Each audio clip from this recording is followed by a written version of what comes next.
Semono kasepenmu. Ayo, yen nyoto kowe ratu ampuh. Tangi yo. Tangi aku. Wah.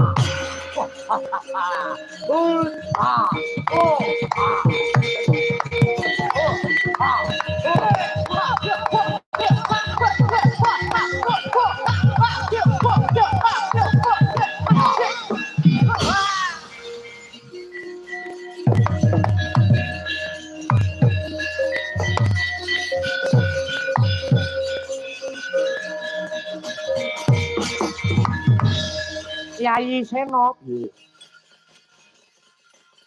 piye ora iso mati urip meneh pun kakang ing ngarep wis dawuh karo Kyai Sena Prabu Jarasandha kuwi dumadi mung separo-separo ya jarakan apa rikala semana garwane Prabu Beodrata kuwi ana loro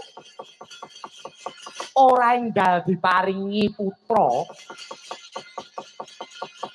banjur Prabu Beodrata semedi maladening meminta ngarsaning Jawata supaya enggal diwenehi putra turunan Dewa Kahyangan midhangetake nganti Prabu Beodrata diparingi pelemper tangga jiwa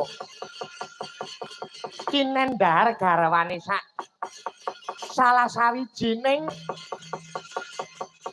kocapa sing didhahar pelemper tangga jiwa kuwi mau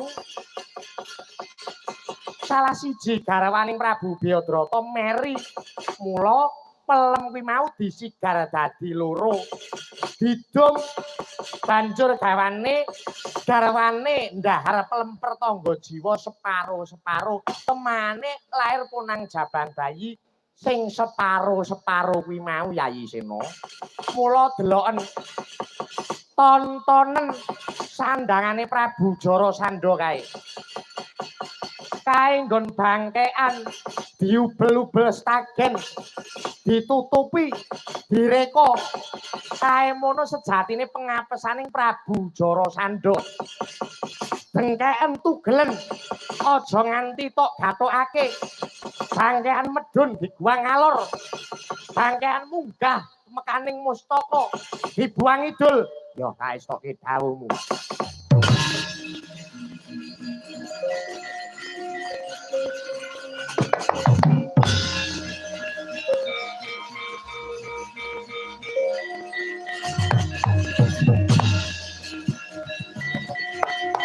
Ayo Werkudara ketoken